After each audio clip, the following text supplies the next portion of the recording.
लेकिन आपको सडनली कहीं से धन मिलने वाला है, सडनली इस साल आपको कहीं से पैसा मिलेगा। रिलेशनशिप यानी कि अगर आप शादीशुदा हैं तो wonderful time for you, very very blessed married life for you. साढ़े साथी हमेशा चंद्र राशि पे लगती है, पहले तो ये पॉइंट। दूसरी बात, साढ़े साथी का मतलब है जहाँ आपका चंद्रमा है उससे एक घर पहले जब शनि आए, फिर उसके ऊपर आएंगे चंद्रमा के ऊपर, फिर उसके नेक्स्ट हाउस में जाएंगे।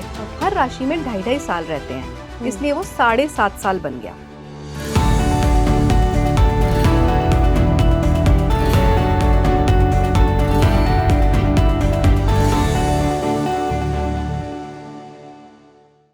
हेलो नमस्कार, मैं हूं आपके साथ इशिका और आप देख रहे हैं स्पीकिंग ट्री।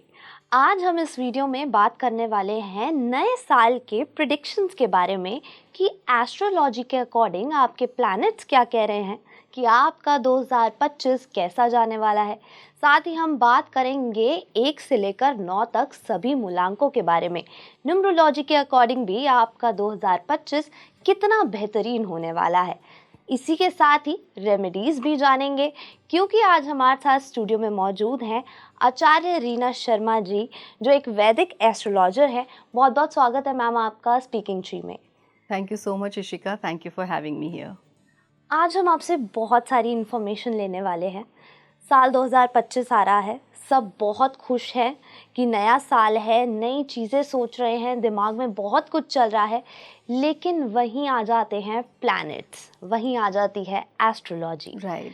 वहाँ हम थोड़ा सा जानना चाह रहे हैं आपसे कि साल 2025 राशियों के हिसाब से लोगों के लिए कैसा होने वाला है। पहले अगर बात करें मेष राशि की, तो मेष राशि के लिए साल कैसा जाएगा मैम? 2025 आने वाला है। सबसे पहले तो अगर हम उसके नंबर की बात करते हैं, which is a universal number, so वो 2 + 0 + 2 + 5 है, तो नंबर 9 बन रहा है। वो तो एक जेनरिक चीज़ है, we will talk about it also कि हाउ इट विल इम्पैक्ट। वो मंडेन लेवल पे बात करेंगे, दुनिया के लेवल पे इंडिया को कैसे इम्पैक्ट करेगा, ग्लोबली कैसे इम्पैक्ट करेगा। बट अभी हम जब राशियों की बात करते हैं, अलग अलग ज़ोडिएक साइंस की बात करते हैं, तो सबसे पहले ये समझ लेते हैं थोड़ा सा कि ज़ोडिएक साइन क्या होता है। Then we will talk about कि फर्स्ट ज़ोडिएक साइन जो है। देखिए, ज़ोडिएक साइंस 12 हैं, ये सबको पता है। अब ये 12 ज़ोडिएक साइंस हमारे कैसे बने? हमारे ब्रह्मांड में there is a zodiac belt. उस ज़ोडिएक बेल्ट को डिवाइड करा गया 12 पार्ट्स में। अब वो 12 पार्ट्स अलग अलग प्लैनेट्स से रूल होने लगे। सो 2 प्लैनेट्स कॉमन हैं, जो कि है सन और मून, जो रॉयल प्लैनेट्स जिन्हें कहते हैं, और अदरवाइज बाकी प्लैनेट्स को 2-2 राशियाँ हम कहते हैं कि 2-2 राशियों को वो गवर्न करते हैं। सन एंड मून एक एक राशि को गवर्न करते हैं। आपने बात करी मेष राशि की। Why did I tell all this? क्योंकि हमें पहले ये पता होना चाहिए कि प्लैनेट्स कौन सा गवर्न कर रहा है उस राशि को।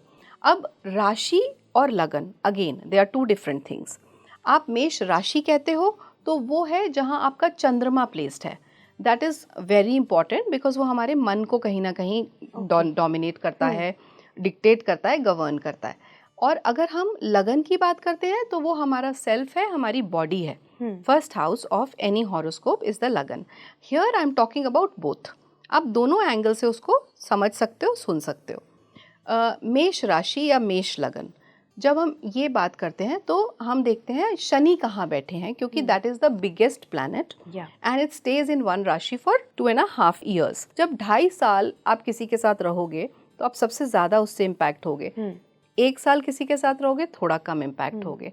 18 महीने रहोगे तो थोड़ा कम इम्पैक्ट बीच में। मतलब ना 2.5 ना 1। सो इसीलिए I always consider 4 planets. Shani 2.5 साल, जुपिटर ऑलमोस्ट 1 साल 13 महीने कह सकते हैं, और राहु केतु 18 महीने।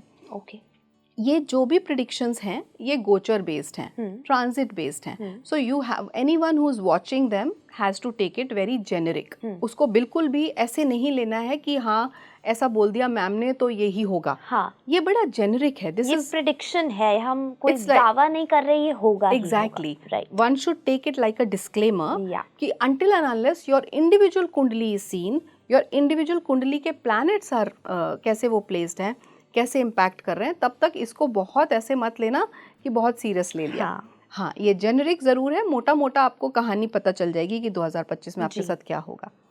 आपके केस में शनि जाके बैठ गए हैं आपके 12वें भाव में, क्योंकि आप मेष लगन या मेष राशि हैं, तो शनि मार्च में मूव कर जाएंगे। अभी वो आपके 11वें भाव में है, लेकिन वो 12वें भाव में मूव करेंगे। 12वें भाव में शनि क्या करेंगे, आपको स्पिरिचुअल बनाएंगे, आपको बहुत सारे रिलीजियस जगहों पे ट्रैवल करवाएंगे, आप पिलग्रिमेजेस पे जाएंगे, धार्मिक जगहों पे आपका आना जाना होगा। फिर शनि वहाँ से बैठ के आपके 2nd हाउस को देखेंगे, तो थोड़ा बहुत जो आपका अक्यूमुलेटेड वेल्थ है, धन है, उसमें थोड़ी कमी आएगी। हो सकता है आपके बैंक बैलेंस थोड़ा सा नीचे आ जाए। Professionally overall it's a good year for you, अच्छा साल जाएगा सभी मेष राशि मेष लगन वालों के बारे में। थोड़ा सा जो आपके पर्सनल रिलेशनशिप्स हैं वो हैम्पर होंगे, close relationships, specially if you are married. तो शादीशुदा ज़िंदगी में आर्ग्यूमेंट्स वगैरह हो सकते हैं, लेकिन ब्रेक होता हुआ मैं नहीं देखती कि टूटेगी शादी या कुछ ऐसा नहीं। बट हाँ, थोड़ा सा वाणी पे कंट्रोल रखना पड़ेगा, स्पीच पे कंट्रोल रखना पड़ेगा, क्योंकि 2nd house is house of speech also, जहाँ शनि देख रहे हैं। फिर उसके बाद थोड़ी हेल्थ इश्यूज आ सकते हैं, health issues specially related to हमारा स्टमक, पेट से रिलेटेड, या लोअर बैक पेन हो सकता है। शनि जो हमारे स्केलेटल सिस्टम को इम्पैक्ट करते हैं, हमारे बोनी स्ट्रक्चर को इम्पैक्ट करते हैं, तो हड्डियों पे फ़र्क पड़ेगा। और 6th हाउस में जो पार्ट आता है हमारी बॉडी का, that is our mid rib, हमारा लोअर पार्ट, जैसे हमारा हिप जॉइंट या फिर हमारा लोअर बैक, हाँ लोअर एब्डोमेन वाला, and lower back tail bone, तो वहाँ ज़रूर आप पेन महसूस करेंगे। तो थोड़ा सा स्ट्रेचिंग रखें, एक्सरसाइजेज रखें। You have to basically keep working on your body throughout the year and your speech also, नहीं तो बहुत नुकसान होगा रिश्तों का, तो ये चीज़ का ध्यान रखना है। ओवरऑल फाइनेंशियली गुड ईयर, पैसा बहुत आएगा, खर्चा भी होगा। मतलब शनि जो आ रहा है वो जाएगा भी। हाँ। तो कोशिश ये करें कि जो आप एक्सपेंडिचर करें वो अपने काम पे करें, अपनी काम की चीज़ों पे करें, सिर्फ अपने शौक पे ना करें। जैसे आपको अपना, if suppose you are into a business और समथिंग, तो उसको एक्सपैंड करने के लिए, एक्सपैंड करने के लिए आप उसमें इन्वेस्ट करें, काम के लिए यूज़ करें। जितना काम के लिए यूज़ करेंगे, क्योंकि कर्मों का कारक है, कर्मों का प्लैनेट है शनि, तो आपको कर्म करना चाहिए और उसमें आपको पैसा लगाना चाहिए, rather than spending it. Over spend नहीं करना, ऐसे ही अपने आलतू फालतू खर्चों पे, ज़रूरी चीज़ों पे आप उसको स्पेंड करिए। मैम, आपने अभी कर्मा की बात की, तो बहुत सारी जगह बहुत सारी बातें होती हैं, ऑल ओवर द इंटरनेट बहुत कुछ है, कर्मा, डेस्टिनी, एस्ट्रोलॉजी, बहुत सारी चीज़ें हैं, लेकिन अकॉर्डिंग टू यू क्या इम्पॉर्टेंट है, कर्मा और destiny? I so knew it कि ये क्वेश्चन ज़रूर आएगा, क्योंकि ये क्वेश्चन बहुत पूछा जाता है, मुझसे पहले भी बहुत बार पूछा गया, so I would love to answer this one. देखिए क्या है, इसमें ना आपको समझना पड़ेगा कि कर्म एक्चुअली क्या है और डेस्टिनी क्या है, पहले ये समझते हैं। अभी मैंने एक्सप्लेन किया था पॉडकास्ट से पहले, I was speaking to sir, तो उसमें मैं यही बता रही थी कि जब आपके पास बहुत कपड़े हैं, I will give you a very practical example. आपके पास बहुत कपड़े हैं घर में, आपको एक जर्नी पे जाना है। जब जर्नी पे जाना है तो आप कुछ कपड़े उठा के बैग में रखते हो और आप उस जर्नी के लिए निकल जाते हो। अब यहाँ we are talking about the journey of a soul. बहुत सारे कपड़े हैं, मतलब बहुत सारे कर्म किए हैं बहुत सारी लाइफ्स में, वो हमारा प्रारब्ध है, जो हमारा क्रेडिट एंड डेबिट है विद गॉड, वो वहाँ रखा हुआ है। वहाँ से हम जब इस जर्नी पे आए, इस जीवन में जब हमने जन्म लिया, कोई भी इंसान जब जन्म लेता है तो वो एक जर्नी पे निकलता है, वो उसका सोल, उसने वहाँ वो अपना कपड़े लेकर यहाँ पर आया, वो थोड़े से जो कपड़े हैं वो उसके संचित कर्म हैं, जो उसने इकट्ठे किए और ले आया, संचित कर्म है, मतलब एक्यूमुलेटेड कर्मास। नाउ उसके पास ये जो भी लेकर आया, ये उसकी डेस्टिनी थी, यहाँ पे डेस्टिनी का रोल आया और वो उसकी डेस्टिनी बनी, क्योंकि हमें नहीं पता, उस जातक को नहीं पता कि वो किसके घर में जन्म लेगा, कैसे माहौल में जन्म लेगा, पैसे वाले लोग होंगे, गरीब होंगे, क्या होगा उसको नहीं पता। तो इसलिए वो डेस्टिनी उसकी बनी थी, वो संचित कर्मों की, वो लेकर आ गया। नाउ शुरू के 4 साल पिता के, उसके अगले 4 साल माता के, और उसके अगले 4 साल उसके खुद के कर्म, 12 साल उसके ऐसे निकल गए जो पिछले जन्मों के कर्म थे। नाउ कम्स द टाइम जब उसे क्रियामान कर्म करने हैं। क्रियामान कर्म मतलब कि वो एफर्ट्स की जो उसकी कुंडली में जो प्रॉमिस वो लेकर आया है, मतलब जब वो पैदा हुआ एक स्नैपशॉट खींचा, जहाँ जहाँ प्लैनेट्स चल रहे हैं, जैसे ही बच्चा पैदा हुआ फोटो खींच गई, तो वो जो फोटो खींच गई वहाँ प्लैनेट्स प्लेस्ड हैं, उसके हिसाब से जो उसकी लाइफ आगे दिख रही है, जिसकी गणना एक ज्योतिषी करता है, तो वो लाइफ के प्रॉमिस है कि कि ये बहुत बड़ा आदमी बनेगा या इसको बैड कंपनी मिलेगी या इसकी बैड मैरिज रहेगी, ऐसा कुछ लिखा है। लेकिन वहाँ उसको उस हिसाब से कर्म करने के लिए अगर पहले से गाइडेंस मिल जाता है कि तेरी खराब शादी हो सकती है या इस बच्चे की शादी खराब हो सकती है, तो शुरू से उसके लिए कुछ इस तरीके के उसके पेरेंट्स उसके अंदर वो संस्कार डालेंगे, वो समझाएंगे कि कैसे आपको एक लेडी को ट्रीट करना है। तो उस वजह से वो जो उसका प्रॉमिस था कहीं ना कहीं फेड हो जाएगा। शादी टूटेगी नहीं, हो सकता है बैलेंस आउट रहेगी या उसमें रह के छुटपुट उस झगड़ों में अपना, लेकिन शादी चल रही है, तो वो चीज़ वहाँ पे फ़र्क लाती है बहुत ज़्यादा। तो क्रियामान कर्म जब तक डेस्टिनी से नहीं मिलेगा तब तक आपकी कंप्लीट रिजल्ट, जिसे हम बोलते हैं डेस्टिनी का, at the end of life नहीं आएगा। You have to add both of them. Okay, it's a beautiful answer seriously, क्योंकि बहुत सारी जगह हम मानते हैं कि कर्म किए जा देखा जाएगा, लेकिन आजकल इस फेस को बहुत गलत यूज़ किया जा रहा है कि हम कुछ भी कर्म कर रहे हैं और हम सोच रहे हैं कि देखा जाएगा। तो Karma is very important in life. Karma is very important and if you can use a tool, I'm not saying astrology, any tool to guide you beforehand, and when you can use that tool as a GPS of your life, आपको पता है आगे गड्ढा है तो मैं हो सकता है अपना रूट चेंज कर लूँ। मैम अब अगली राशि पर आ जाते हैं, दैट इज टॉरस, वृषभ। सो वृषभ लगन वाले जितने भी नेटिव्स हैं, first of all I should tell you, you are governed by Venus. Again दोबारा रिपीट नहीं करूंगी, राशि और लगन आई थिंक समझ आ गया होगा सबको। जहाँ चंद्रमा बैठा है वो आपकी राशि है, जहाँ आपका फर्स्ट हाउस है आपके हॉरोस्कोप का, that is your lagan. So I am talking about both. वृषभ राशि या वृषभ लगन वाले जो जातक हैं वो शुक्र से गवर्न होते हैं। उन्हें बहुत शौक होता है अच्छी अच्छी चीज़ों को यूज़ करने का। They are very fond of very luxurious and very beautiful life. सब कुछ उन्हें सुंदर सुंदर चाहिए, सुंदर चीज़ें, खुशबू वाली चीज़ें, अच्छे परफ्यूम्स, महंगे ब्रांडेड परफ्यूम्स, ब्रांडेड कपड़े, वो सब उनको चाहिए होता है। That is their basic nature. पर इस साल उनके जो प्लानिटरी प्लेसमेंट्स हैं वो थोड़ा सा उनको कहेंगे कि थोड़ा अपने खर्चों को कंट्रोल कीजिए, क्योंकि खर्चे बहुत होने वाले हैं, फाइनेंसेस बहुत अच्छे नहीं होने वाले। It will be a so year for you. तो आप बहुत ज़्यादा पैसा मत उड़ाइएगा अभी शुरुआत में, क्योंकि जैसे ही मार्च में शनि मूव करते हैं तो उनका प्लेसमेंट ऐसा होगा। बृहस्पति का प्लेसमेंट मई में चेंज हो रहा है, राहु केतु भी मई में चेंज हो रहे हैं, तो वो ऐसे प्लेसमेंट्स हो जाएंगे कि वो आपके फाइनेंसेस को कहीं ना कहीं हैम्पर करेंगे। और दूसरी चीज़, आपका वर्क प्रेशर बहुत बढ़ने वाला है।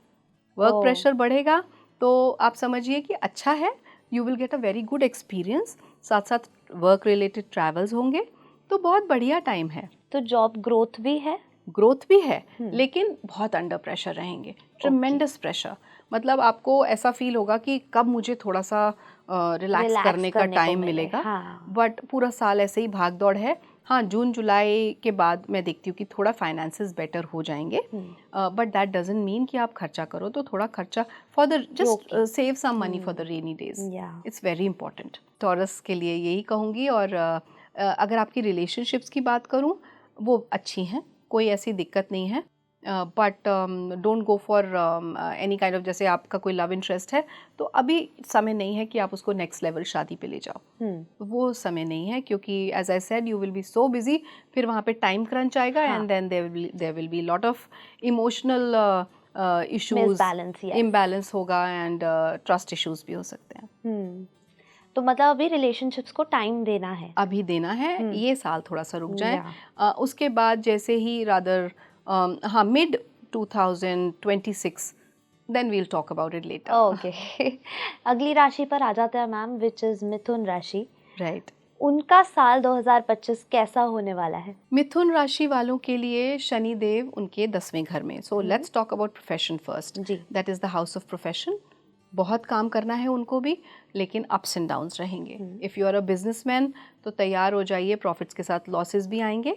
And if you are into job तो आपका डिपार्टमेंट चेंज हो सकता है, या आपका किसी भी, जहाँ भी आप किसी प्रोजेक्ट में हैं तो उसके रिलेटेड आप बाहर जाने को आपको बोला जा सकता है, but that will be a very unhappy kind of a movement for you. You will not be very happy to travel, ये वाली चीज़ है।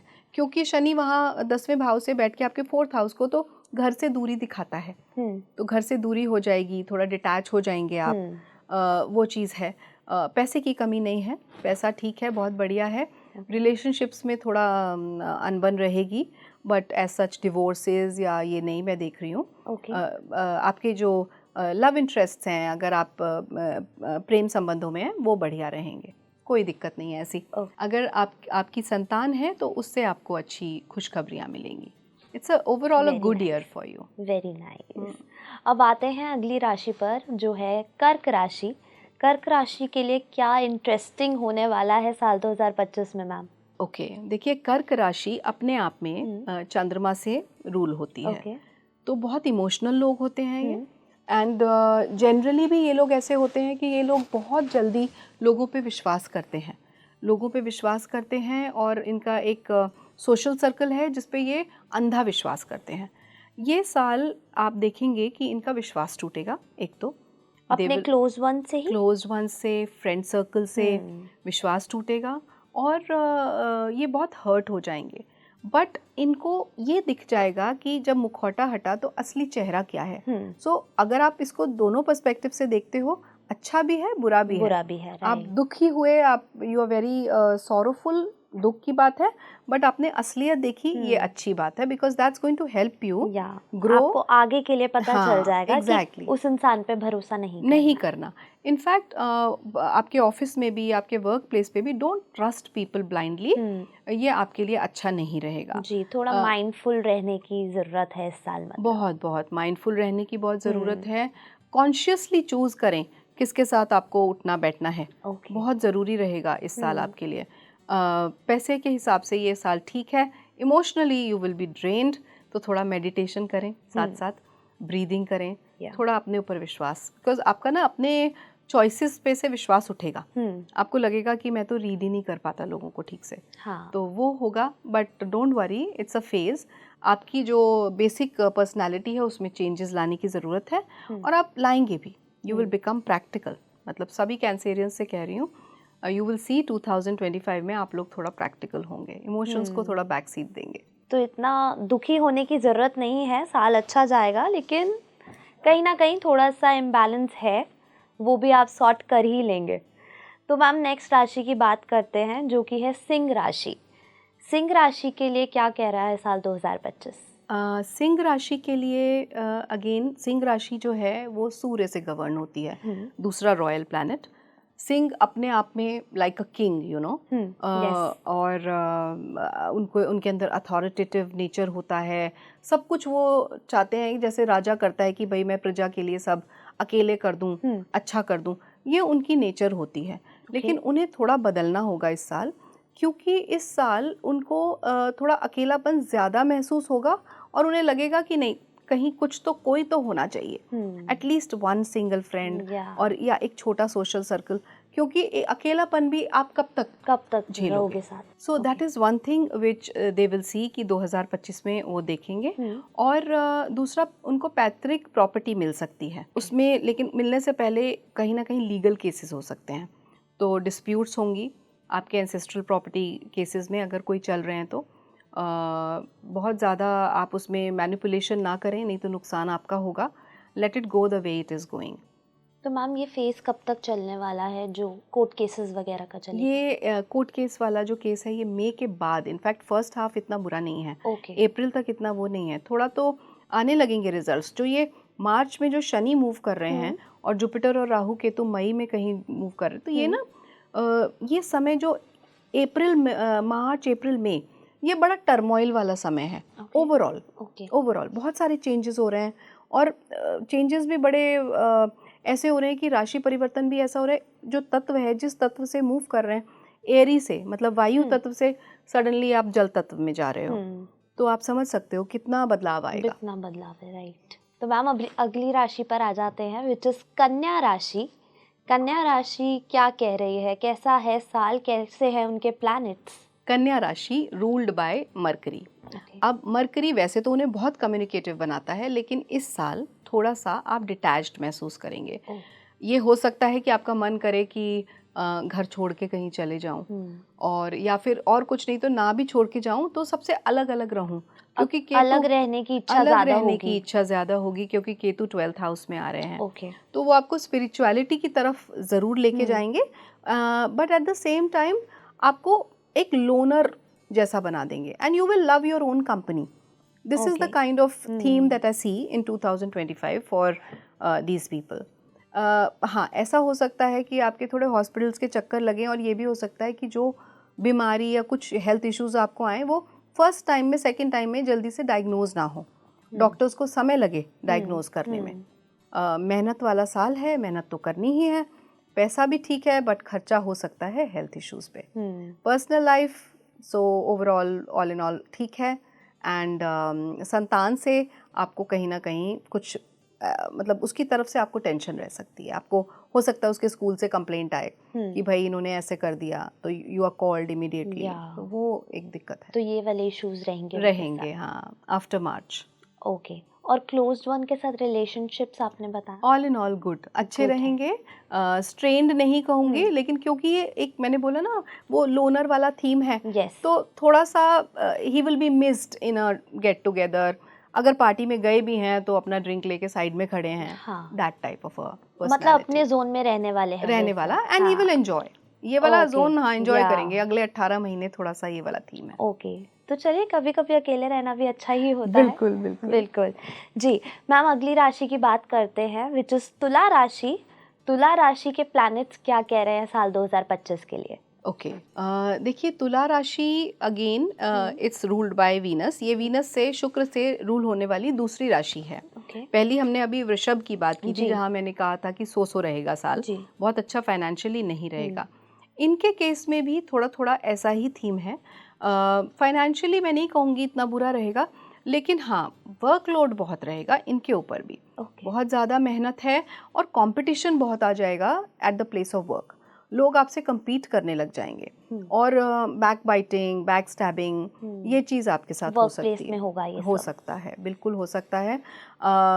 स्टे अलर्ट, लीगल इश्यूज ना हो आपके ऊपर. तो आप थोड़ा सा ध्यान रखिएगा इंटेग्रिटी का अपने ऑफिस में, अपने वर्क प्लेस पे.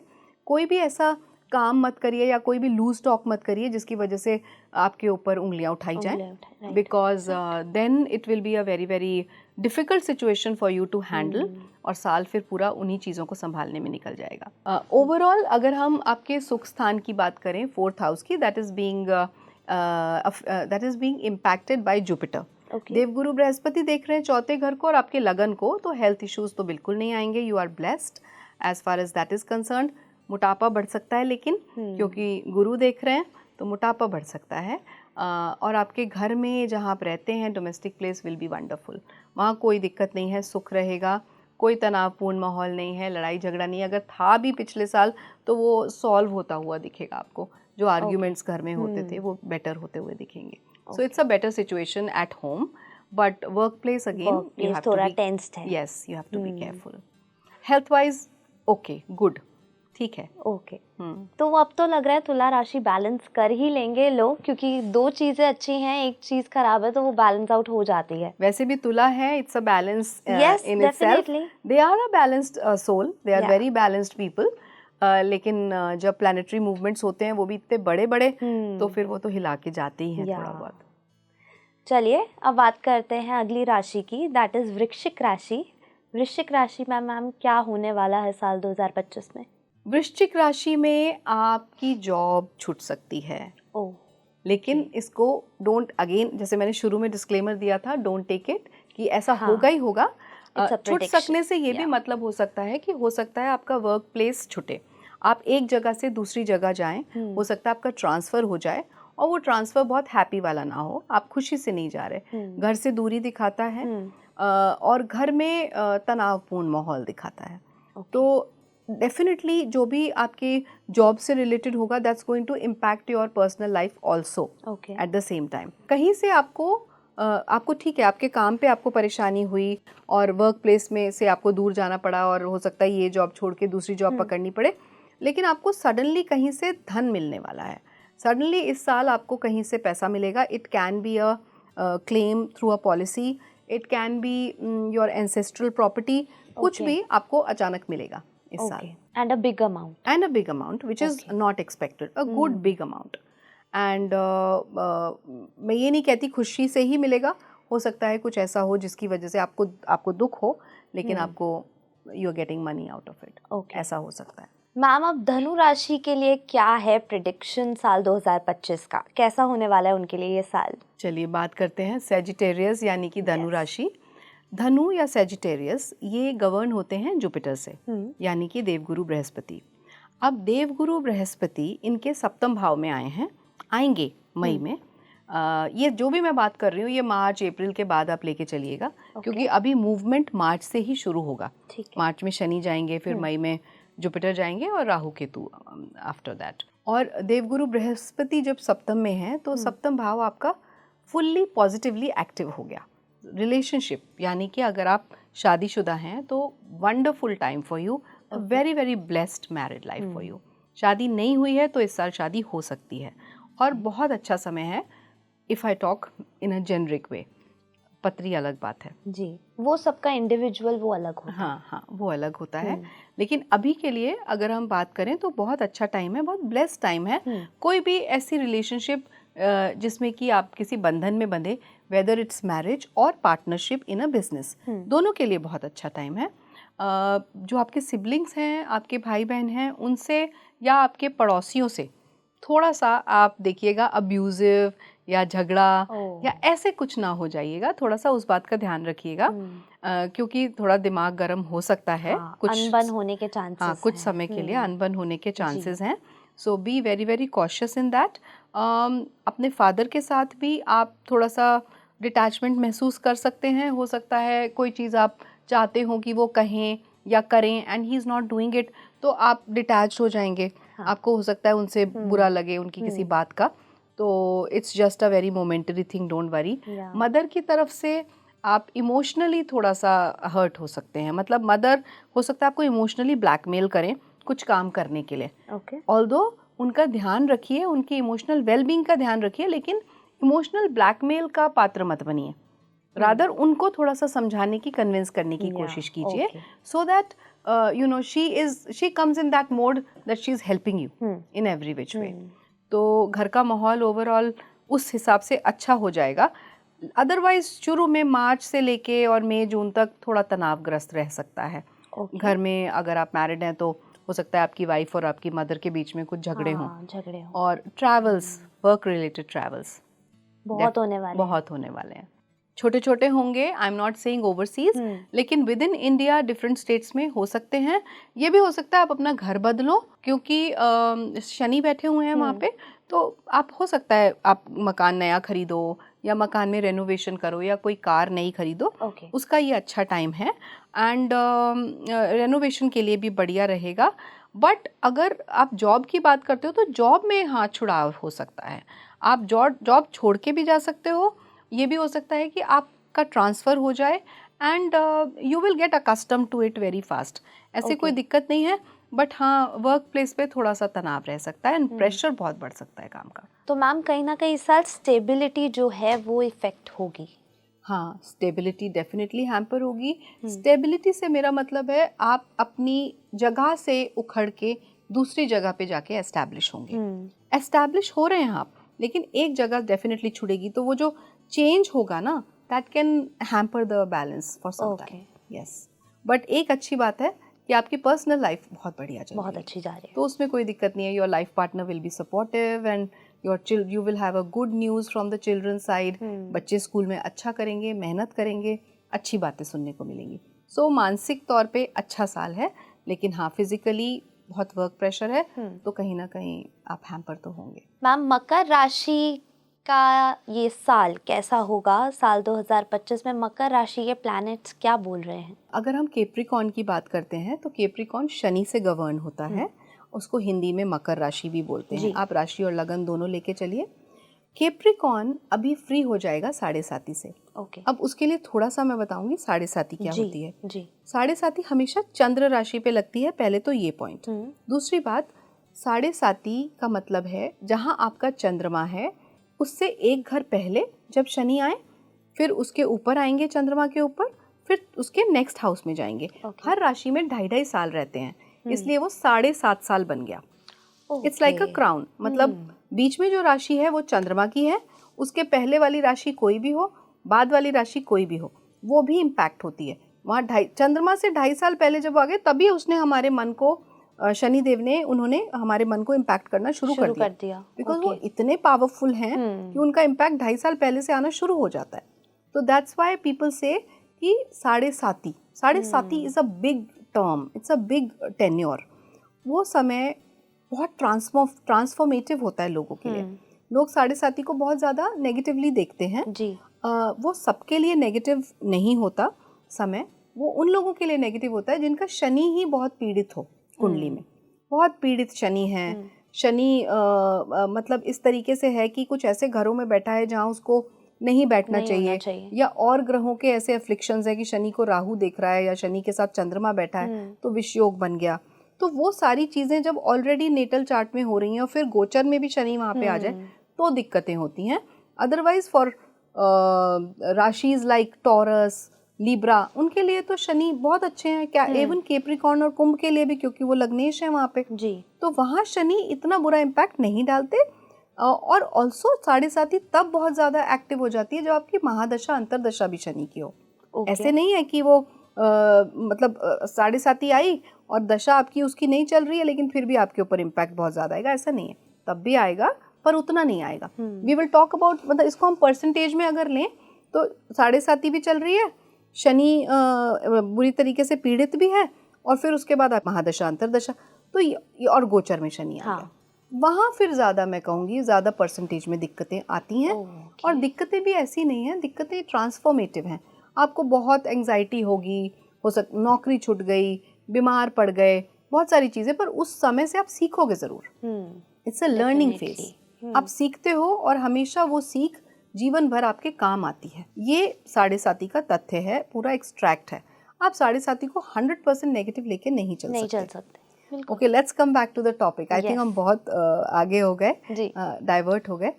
कैप्रिकॉर्न पे आते हैं। तो कैप्रिकॉर्न वालों की 7.5 ओवर होने वाली है। उनके लिए ये समय ओवरऑल अच्छा समय है, मेहनत का समय है। कैप्रिकॉर्नियंस वैसे भी पैसा कमाने वाली राशि है, एक अर्थ त्रिकोण का पार्ट है, तो पैसा कमाने के लिए ये अच्छा टाइम है उनके लिए। मेहनत करनी पड़ेगी, मेहनत के साथ साथ वो जो एक ड्राइव होता है कि हाँ हमें आगे बढ़ के ये करना है, दैट इनिशिएटिव पावर, वो एनहांस करनी पड़ेगी।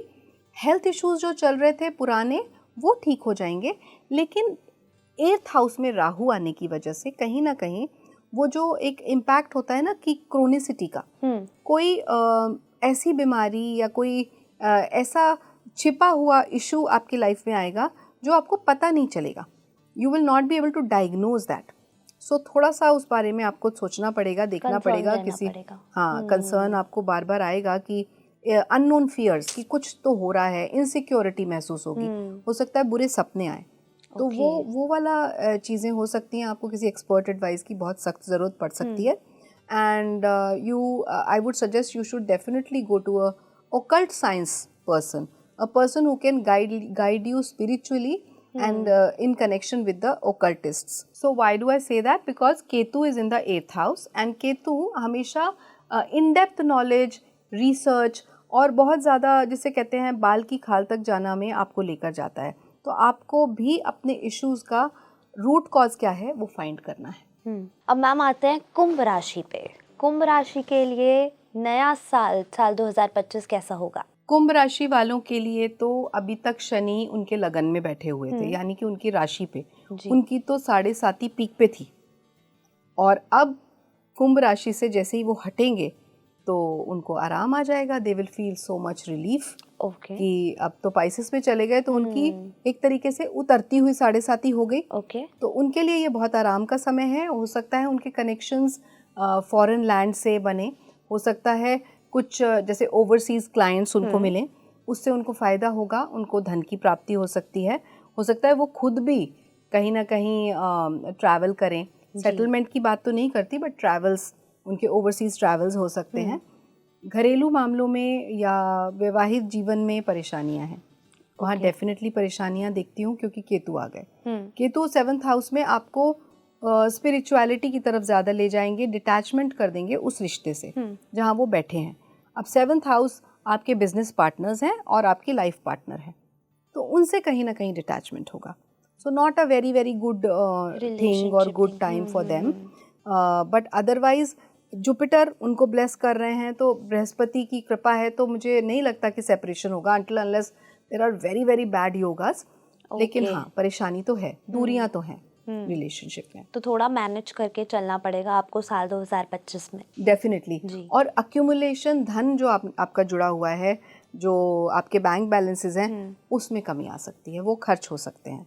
किन चीज़ों में खर्च होंगे? घर की चीज़ों में, लैविश चीज़ें खरीदने में, कार खरीद सकते हैं, मकान खरीद सकते हैं, अच्छा है।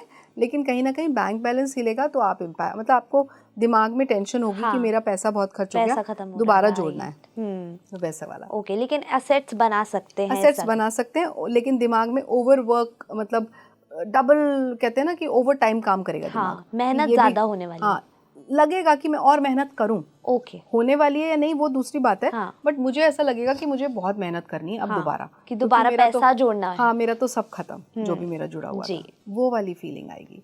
ओके मैम, अब लास्ट राशि 12वीं राशि की बात करते हैं, जो कि है मीन राशि। मीन राशि के लिए नया साल कैसा होगा? मीन राशि सबसे आखिरी राशि, देवगुरु बृहस्पति इसको रूल करते हैं, गवर्न करते हैं।